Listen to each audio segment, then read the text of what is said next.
박순호 TV를 방문해 주신 여러분 감사합니다. 저희는 하나님의 말씀인 성경에서 보화를 찾아내어서 이것을 여러분에게 널리 전하여서 하나님 나라를 확장하는 사역에 힘쓰고 있습니다. 여러분의 구독, 여러분의 좋아요 버튼을 꾹 눌러주시면 우리에게 큰 도움이 되겠습니다. 감사합니다.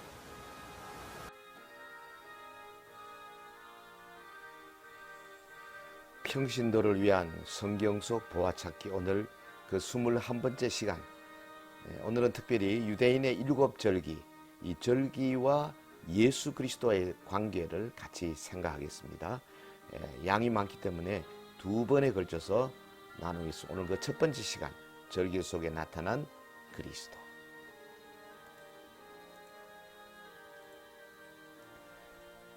본문은 레위기 23장 4절에서 14절 그리고 44절 가지고 한번 생각하겠습니다. 약간 긴 본문이지만 우리가 이 말씀을 제일 잘 먹으려면은 본문을 함께 깊이 생각해 보는 시간이 필요하죠. 같이 우리 본문을 소리내어 읽겠습니다. 레위기 23장 4절, 이것이 너희가 그 정한 때에 성회로 공포할 여호와의 절기들이니라. 첫째 달 열 나흔날 저녁은 여호와의 유월절이요 이달 15날은 여호와의 무교절이니 이래 동안 너희는 무교병을 먹을 것이요 그 첫날에는 너희가 성회로 모이고 아무 노동도 하지 말지며 너희는 이래 동안 여호와께 화제를 드릴 것이요 일곱째 날에도 성회로 모이고 아무 노동도 하지 말지니라. 여호와께서 모세에게 말씀하여 이르시되 이스라엘 자손에게 말하여 이르라. 너희는 내가 너희에게 주는 땅에 들어가서 너희의 곡물을 거둘 때에 너희의 곡물의 첫 이삭 한 단을 제사장에게로 가져갈 것이요 제사장은 너희를 위하여 그 단을 여호와 앞에 기쁘게 받으심이 되도록 흔들되 안식일 이튿날에 흔들 것이며 너희가 그 단을 흔드는 날에 1년 되고 흠없는 수량을 여호와께 번제로 드리고 그 소재로는 기름 섞은 고운 가루 10분의 2 에바를 여호와께 드려 화제로 삼아 향기로운 냄새가 되게 하고 전제로는 포도주 4분의 1 흰을 쓸 것이며 너희는 너희 하나님께 예물을 가져오는 그날까지 떡이든지 볶은 곡식이든지 생 이삭이든지 먹지 말지니 이는 너희가 거주하는 각처에서 대대로 지킬 영원한 규례니라. 모세는 이와 같이 여호와의 절기를 이스라엘 자손에게 공포하였더라. 아멘. 하나님의 말씀입니다. 절기 속에 나타난 그리스도. 자, 구약 이스라엘에 보통 우리가 크게 7절기를 말하지 않습니까? 근데 이 절기는 여타 다른 나라들처럼 단순한 어떤 풍습 정도가 아닙니다.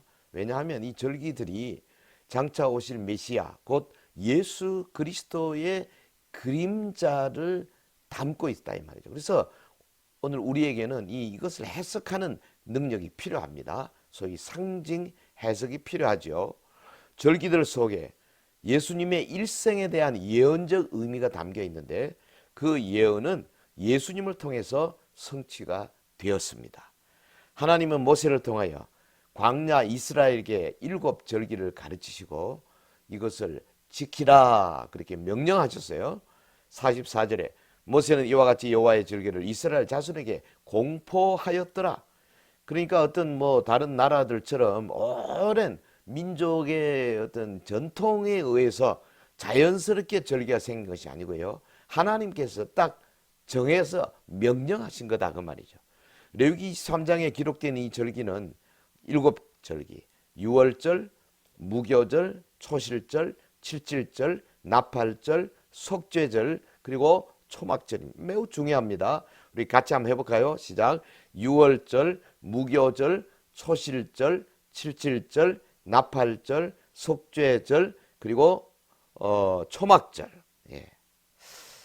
말씀을 통해서 구약 성경이 얼마나 정교하게 예수님을 예표하고 있는지, 특히 이 절기들이 얼마나 놀라운 수준으로 예수님의 일생을 담고 있는지 우리 한번 살펴보는 시간이 되었으면 좋겠습니다.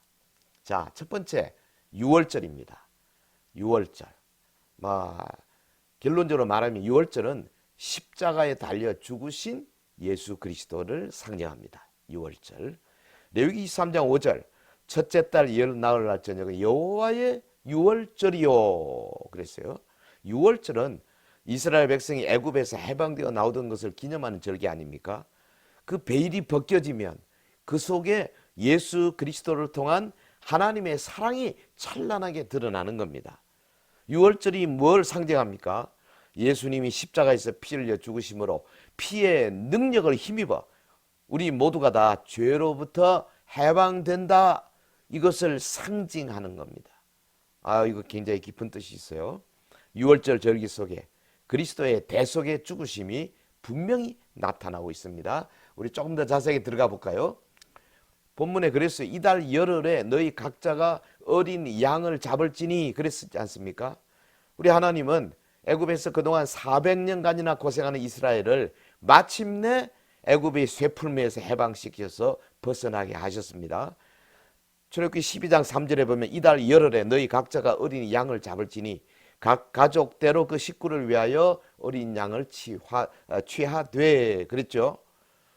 6월절의 제물 뭡니까? 각자가 어린 양을 잡을지니 어린 양 소나 비둘기나 대신할 수 없는 겁니다. 6월절은 왜 그렇습니까? 이 어린 양은 인류의 죄를 속량하기 위해서 희생 제물이 되신 예수님을 상징하기 때문에 그렇습니다. 요한복음 1장 29절에 세례 요한이 그랬죠. 예수님을 향하여 보라 세상 죄를 지고 가는 하나님의 어린 양이로다. 이미 그러니까 구약에서 어린 양으로 지칭된 분이 예수님이다 하는 사실을 세례 요한이 벌써 이렇게 우리에게 보여주고 있는 거죠. 어린 양이신 예수 그리스도. 그러니까 주전 15세기에 양으로 예언되었던 예수님 1500년 후에 예언대로 이 땅에 오셨습니다. 왜 양으로 예언되었을까? 그 많은 짐승들 가운데 몇 가지. 양은 낮은 데를 좋아합니다. 예수님의 겸손과 비하의 신분 예표하는 거죠. 양은 흰색, 예수님의 성결, 양의 순종의 삶을 사신 예수님. 양이 털과 고기와 가죽 등 모든 것을 주인을 위해 내어놓습니다. 예수님은 자기 백성을 위해서 모든 것을 희생하셨습니다. 어린 양이신 예수 그리스도. 본문은 분명히 이야기했어요. 처음 난 수컷 새끼 양으로 해라. 출애굽기 13장 2절. 그러니까 6월절 어린 양은 수컷, 첫 수컷 새끼 양 딱 정해져 있어요. 이것은 하나님의 아들 예수께서 맏아들로 이 땅에 오실 것을 가리키는 거죠. 로마서 8장 29절에 하나님이 미리 아신 자들을 또한 그 아들의 형상을 본받게 하기 위하여 미리 정하셨으니 이는 그로 많은 형제 중에서 맏아들이 되게 하려 하심이라. 예수님은 형제들 중에 육적인 장자 또 장자 지파인 유다 지파에서 탄생하셨어요. 6월절 양이 수컷이었듯이 예수님은 아들로 이 땅에 오셨습니다.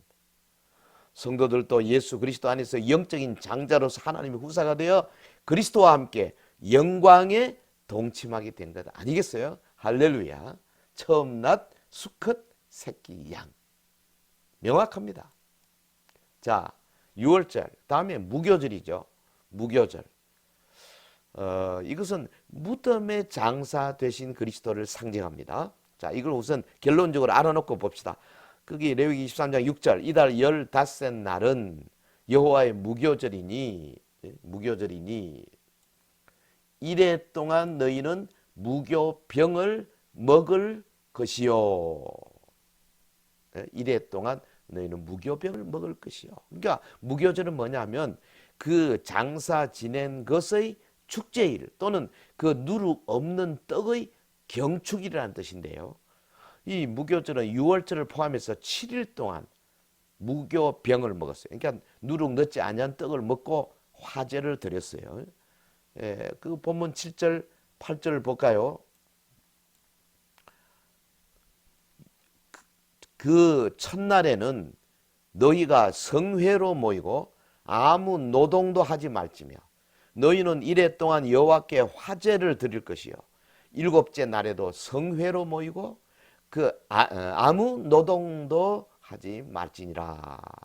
그러니까 무교절은 뭐를 지금 보여주느냐 하면 그 유월절 밤 급하게 그 애굽을 벗어나기 위해서 서둘렀던 그 밤 이스라엘 백성들이 이제 그 서둘러 나와서 고생하는 이 모든 것들을 기념하는 절기거든요. 한 걸음 더 나가서 무교절은 무덤에 장사되신 그리스도를 가리킵니다. 자, 요거 조금 더 들어가 봅시다. 애굽 군대를 이 홍해에 수장한 사건, 이걸 기념하는 절기가 사실은 무교절이에요. 출애굽기 12장 17절 너희는 무교절을 지키라. 이날에 내가 너희 군대를 애굽 땅에서 인도하여 내었음이니라. 그러므로 너희가 영원한 규례를 삼아 대대로 이날을 지킬 찌니라.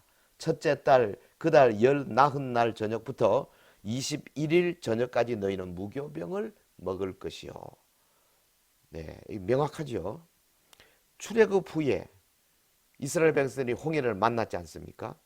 뒤에서는 바로의 군대가 추격해 옵니다. 앞은 홍해가 가로막고 있었잖아요. 하나님은 홍해를 가르시고 이스라엘 백성을 건너게 하셨죠. 놀라운 일이죠. 그 애굽의 군사들을 뒤따라 막 추격하도록 허용하신 다음에 그들이 바닷속에 들어왔을 때 갑자기 바닷물을 다시 합치게 해서 애굽의 모든 군사들을 수장시키셨어요. 당시 세계 최강의 군대 아니었습니까? 그 홍해는 붉은 바다이면서 죽음의 바다요, 무덤을 상징하는 거예요. 이스라엘은 홍해를 건너므로써 애굽의 모든 더러운 것을 다 씻어내버렸죠. 무교절은 뭐냐? 누룩 없는 떡을 3일 동안 땅속에 묻어두는 것이고 그 묻어두는 것은 장례를 지내는 것의 모형이다. 신학자들이 그렇게 해석하고 있습니다. 애국 군대를 홍해에 수장한 사건. 놀랍잖아요. 그 안식일이 큰 날이므로 6절에 그랬어요. 이달 15날은 여호와의 무교절이니 그 안식일이 큰 날이므로. 이거는 어디에 나옵니까? 요한복음 19장 31절에 나오잖아요. 예, 본문에 볼까요? 이날은 준비일이라 유대인들은 그 안식일이 큰 날이므로 그 안식일에 시체들을 십자가에 두지 아니하리라. 빌라도에게 그들의 다리를 꺾어 시체를 치워달라 하니. 여러분 요한복음이 그냥 써진 게 아닙니다. 구약의 레위기 출애굽기 다 연결시켜서 이렇게 나오잖아요. 하나님의 아들이 친히 무덤 속에 들어가시다는 사실, 이게 무교절을 성취하는 거예요. 1월 15일이 무교절 아닙니까? 24일이 6월절이니까.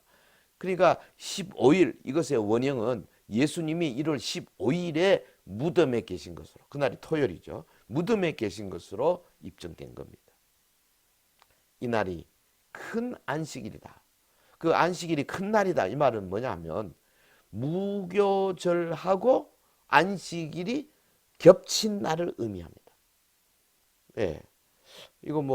이게 어떻게 되는 건가? 여러분, 안식일은 항상 토요일이니까요. 그건 뭐 딱 정해져 있잖아요. 근데 무교절은 뭐냐면 유대력으로 1월 14일 6월절, 1월 15일 무교절이거든요. 그러니까 이것이 어느 요일에 올지 모릅니다. 1월 날짜가 정해져 있기 때문에. 그러니까 요날 그 안식일이 큰 날이란 말은 바로 그 해에 안식일 토요일에 무교절이 왔다. 그걸 의미하는 거죠. 아주 드문 경우죠. 이스라엘은 이날을 매우 크게 지냈습니다. 그런데 시체가 십자가에 매달려 있는 거 있을 수 없는 일이죠. 예, 그래서 저들이 막 급히 장례를 치러야 되는데 만약에 그때 아리마대 요셉이나 니고데모가 없었더라면 그 시신을 내려가지고 그냥 흰놈의 골짜기에 집어 던져버릴 뻔했어요. 그런데 어떻게 됐습니까? 결국 아리마대 요셉이 그 예수님의 시신을 받아서 자기가 묻히려고 준비했던 새 무덤에 장사 지낸 거 아닙니까? 급하게 장례를 치렀어요. 무교절의 성취인 예수 그리스도, 우리의 대속주가 되십니다. 여러분 이것이 그냥 우연히 되었다고 보면 안 돼요. 하나님의 놀라운 섭리에서 된 거죠. 자, 무교절에 하나님의 백성이 누룩 없는 떡을 먹었는데 이것은 예수께서 죄 없으시다는 것을 보여주는 겁니다. 주님의 백성들도 그러므로 주위에 죄된 것을 물리쳐야 한다. 물론 당연한 거죠. 고린도전서 5장 8절에 이러므로 우리가 명절을 지키되 묵은 누룩으로도 말고 악하고 악에 찬 누룩으로도 말고 누룩이 없이 오직 순전함과 진실함의 떡으로 하자 그랬잖아요. 예? 7일 동안 그리고 또 화제를 드리라 그랬어요. 재물을 완전히 태워 없애는 거죠. 예수 그리스도는 완전하게 죽으셔서 무덤 속에 들어가셨습니다. 이런 것들을 믿는 신앙, 무교절 신앙, 예수께서 우리를 위해 죽으시고 무덤에 들어가셨다는 것을 믿는 신앙. 예수님이 무덤에 가셨듯이 사실 우리의 육도요 무덤에 가야 돼요. 주님이 죽으셔서 장례를 지내셨듯이 우리의 육도 죽어 장례를 치러야 된다 그 말이죠. 사도 바울은 이것을 가리켜서 나는 날마다 죽노라 그랬습니다. 참 이게 뭐 얼마나 깊은 내용들이 연결되는지. 자, 6월절 그리고 무교절 그리고 세 번째 이제 초실절. 처음 열매 초실. 이것은 부활하신 예수 그리스도를 상징한다. 제가 그렇게 해석했습니다. 아주 중요한 구절입니다. 레위기 23장 10절에 11절. 너희는 내가 너희에게 주는 땅에 들어가서 너희의 곡물을 거둘 때 너희의 곡물의 첫 이삭 한 단을 제사장에게로 가져갈 것이요. 제사장은 너희를 위하여 그 단을 여호와 앞에 기쁘게 받으심이 되도록 흔들되 안식일 이튿날에 흔들 것이며. 네, 아주 묘한 말입니다. 초실절, 약속의 땅에 들어가서 농사 지은 후 첫 곡식 추수를 감사하며 기념하는 절기죠. 그리고 이스라엘 백성들이 가나안 땅에서 이 초실절 지나면서 첫 곡식 추수를 감사하면서 기념했어요. 봄에 보리 농사 마친 후에 첫 열매를 하나님께 봉헌했습니다. 특이한 것은 뭐냐? 이 초실절에는 단을 하나님께 제사 드릴 때 흔들어서 드리라. 예? 단을 흔들어라. 단을 흔들어라. 하나님께 드리기 전에는 떡이든 볶은 곡식이든 생이삭이든 절대 먹어서는 안 된다. 이것이 대대로 지켜야 할 영원한 규례다. 그렇게 했습니다. 이게 무슨 뜻이냐? 과연 초실절 속에 감추어진 하나님의 비밀이 무엇인가? 그 단을 흔들되 안식일 이튿날에 흔들 것이며 분명합니다. 그러니까 금요일 6월절에 십자가에서 죽으시고 토요일 무교절 무덤에서 안식하시고 또 뭐 그다음 일요일 새벽 부활하실 때 요게 지금 뭡니까? 여기 초실절은 안식일 이튿날 그랬죠. 그러니까 요즘 말하면 일요일입니다. 주일입니다. 그날 흔들어라. 단을 흔들어서. 제사장이 양손에 제물을 올려놓고 제단 앞에서 전후로 수평이 되게 흔드는 거라 그래서 수평되게 흔드는 거. 네.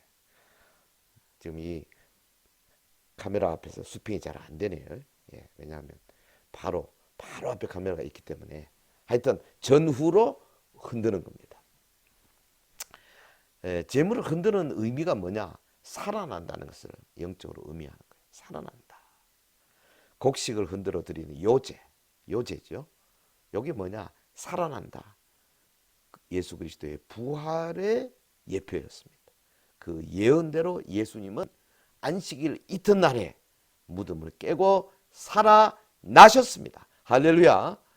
그 단을 흔들되 안식일 이튿날에 흔들 것이며 이 계명이 예수님 오시기 뭐 1500년 전에 주어진 거예요. 그런데 이게 지금 예수님 오셔서 그가 부활하심으로 이런 것들이 문자 그대로 이루어지잖아요. 얼마나 놀랍습니까? 초실절 무교절 속에 들어있는 주일입니다. 무교절이 7일간 계속되니까요. 이 초실절도 무교절 안에 들어가 있는 거죠. 일요일입니다. 안식일 이튿날에 건들 것이며 1월 16일 주일에 들었다는 겁니다. 예언대로 우리 주님은 안식일 이튿날 곧 주일 아침에 부활하셨습니다. 예수님은 자신이 3일 후에 살아나실 것을 강조하셨고 그대로 이루어졌어요. 1월 14일 유대력입니다. 1월 14일에 죽으시고 15일에 무덤에 그리고 16일에 다시 살아나신 주님. 6월절 무교절 초실절 그대로 이 절기가 예수님의 죽으심과 묻히심과 부활을 통해서 완성이 된 겁니다. 그렇기 때문에 주님의 일요일 부활하신 것은 우리 주일 성수의 근거가 됩니다. 주일 성수가요 그냥 단순히 교회가 정한 거 아니에요. 부활의 그 광대한 의미를 아는 성도라면 주일 성수를 결코 가볍게 여기지 않을 것입니다. 교회는 이 주일 성수의 목숨을 걸어야 할 정도로 중요한 절기예요. 초실절의 첫 열매신 예수 그리스도. 초실절에는 농사 지은 것 중에 첫 이삭을 드려야 했습니다. 첫 이삭을 구별해 드린 복음적인 의미가 뭘까? 고린도전서 15장 20절에 그러나 이제 그리스도께서 죽은 자 가운데서 다시 살아나서 잠자는 자들의 첫 열매가 되셨도다. 첫 열매 예수 그리스도를 상징하죠. 구약시대의 초실절의 첫 열매를 하나님께 드렸듯이 첫 열매 되신 예수께서 부활하셔서 하나님 보좌 우편으로 오르셨습니다. 예수님은 초신절의 첫 열매가 되십니다. 그런데 본문에 보면요 놀라운 구절이 있어요. 초실절의 제물이 이삭 한 단이라 그랬어요. 레위기 23장 10절 너희의 곡물을 거둘 때 너희의 곡물의 첫 이삭 한 단을 제사장에게로 가져갈 것이요. 첫 이삭 한 단을 제사장에게로 가져갈 것이요. 그랬어요. 마태복음 27장에 보면요. 50절 이하 예수께서 다시 크게 소리 지르시고 영원히 떠나시니라. 이에 성소 휘장 위로부터 아래까지 찢어져 둘이 되고 땅이 진동하며 바위가 터지고 무덤들이 열리며 자던 성도의 몸이 많이 일어나되 이 뜻밖에 예수님께서 마지막 숨을 거두시고 막 놀라운 바위가 터지고 땅이 진동할 때에 무덤들이 열리며 자던 성도의 몸이 많이 부활했어요. 이들이 언제 무덤에서 나옵니까? 예수님의 부활 후에 그들이 무덤에서 나와서 거룩한 성 예루살렘에 들어가 많은 사람에게 보이니라. 초실절에 이삭 한 단을 드렸는데 이삭 하나가 아니고 한 단. 이것은 주님께서 부활하실 때 부활한 자들을 의미한다. 그렇게 생각할 수 있습니다. 그러니까 예수님 한 분만을 말하는 것이 아니고 한 단, 곧 집단을 말하는 거죠. 여기 자던 성도들이 누굴까요? 구약에 구원받은 일부 성도들일 것이다. 주석학자들이 그렇게 해석하고 있습니다. 놀라운 구절이죠. 정말 놀랍습니다. 이 초실절 제사를 드릴 때 네 가지 제사를 병행했어요. 단을 흔들어 드릴 때 네 가지 제사를 병행했는데 거기 12절 13절을 보면요. 너희가 그 단을 흔드는 날에 1년 되고 흠없는 수량을 여호와께 뭐로 드리고 번제로 드리고 그 다음에 소제로는 기름 섞은 고운 가루 10분의 2 에바를 여호와께 드려 화제로 삼아 향기로운 냄새가 되게 하고 전제로는 포도주 4분의 1 흰을 쓸 것이며 네 가지. 그러니까 번제 흠없는 1년의 수량입니다. 소제 기름 섞은 고운 가루 에바 10분의 2라 그랬어요. 화제 향기로운 냄새 그랬습니다. 전제 포도주 흰 4분의 1입니다. 복음에 깊은 진리가 숨어져 있죠. 이거는 상징주의 해석을 하지 않으면 이게 풀리지 않습니다. 번제 수대양은 누굽니까? 흠없인 예수 그리스도입니다. 예수님의 온전한 희생과 헌신을 의미합니다. 주님은 번제단에 올려진 완전히 자기 몸을 불살라 제물을 드린 십자가상에서 모든 물과 피를 쏟으신 그분 번제. 두 번째, 소제, 가루.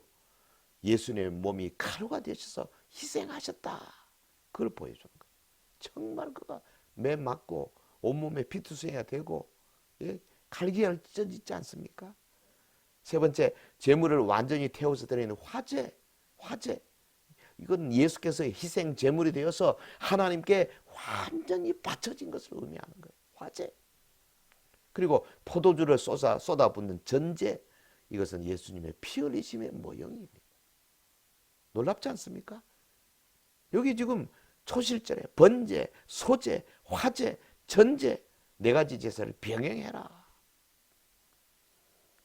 여러분, 이 레위기를 해석하면 정말 까무러질 정도로 놀라운 복음들이 거기 숨어 있어요.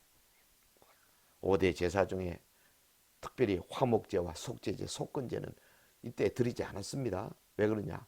예수님의 죽으심과 부활하심으로 하나님과 화목이 이미 성취되었기 때문에 그래요. 초실절 이삭을 드릴 땅은 내가 너에게 주는 땅, 곧 가나안 땅이라 그랬습니다. 이 가나안 땅은 어디를 상징합니까? 천국이죠. 우리가 장차 주님과 함께 영원히 살 그곳 가나안 땅, 천국이죠. 초실절은 예수께서 부활하시고 천국으로 올라가심으로 정확하게 성취되었습니다. 가나안 땅에서 초실절을 지키듯이 우리도 천국 갈 때 부활할 것입니다. 재림신앙.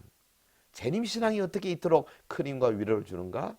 재림 안에 부활의 복이 담기기 때문에 그렇습니다. 성도 여러분, 초실절, 부활신앙, 재림신앙, 이게 다 연결되어 있어요. 자, 이걸 다시 한번 요약해 볼까요? 절기 속에 나타나는 그리스도, 첫 번째 시간입니다. 6월절, 십자가에 달려 죽으신 그리스도 상징합니다.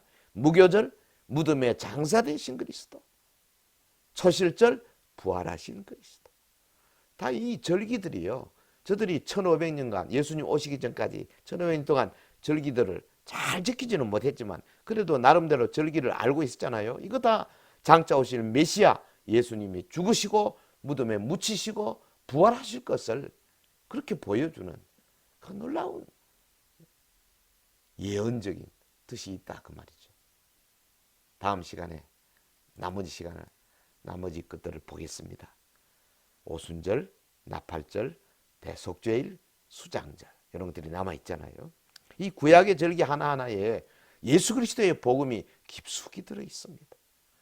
그러므로 우리 성경을 더욱 사랑해야 되겠습니다. 성경에 감춰진 보화를 찾아내기 위해서 우리의 눈에 수건을 벗겨야 되겠습니다.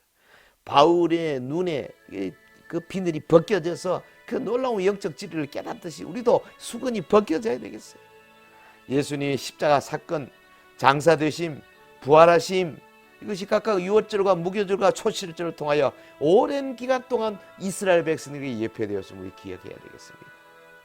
성도 여러분, 다시 오실 예수님을 더욱 사랑하고 소망하는 모든 성도가 되시기를 주의 이름으로 축원합니다.